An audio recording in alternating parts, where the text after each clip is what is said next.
പക്ഷെ ഇന്ന് പല കുടുംബത്തിലും ആണിനെ പരിഹസിക്കാൻ ആളുകൾക്ക് താല്പര്യം. അല്പം വരുമാനം കുറഞ്ഞ ആളൊന്നിനും പറ്റാത്തവനായി ഒരായുസ് മുഴുവൻ കുടുംബത്തെ കണ്ണിലെ കൃഷ്ണമണി പോലെ കൊണ്ടു നടന്നാലും എന്തെങ്കിലും നഷ്ടപ്പെടുമ്പോഴേക്കും അവൻ അപമാനിക്കപ്പെടാൻ തുടങ്ങി. സമ്പത്തിന്റെ കാര്യത്തിൽ, സൗകര്യങ്ങളുടെ കാര്യത്തിൽ ഇവിടെ ഓരോരുത്തരും ചിന്തിക്കേണ്ടത്, സഹോദരിമാരാവട്ടെ, ഉമ്മമാരാവട്ടെ, ഭാര്യമാരാവട്ടെ, എല്ലാ ആണുങ്ങൾക്കും സമ്പത്ത് ഒരുപോലെയല്ല. ഒരുപോലെ കെട്ടിപ്പടുത്ത പല സമ്പത്തിനും പലർക്കും ഉപകാരപ്പെട്ടിട്ടില്ല. ഓരോ സമയത്തും പടച്ചവൻ ഓരോരുത്തർക്കും ഓരോ അവസ്ഥ വരുത്തും. അത് പ്രകൃതിയുടെ, റബ്ബിന്റെ തീരുമാനമാണ്.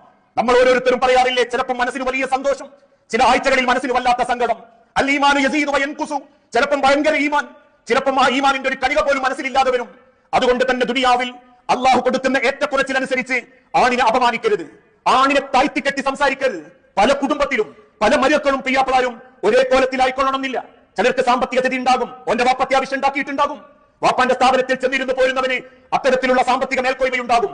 ആഴക്കാലത്ത് അധ്വാനിച്ച് ജീവിതം കെട്ടിപ്പടുത്തവന്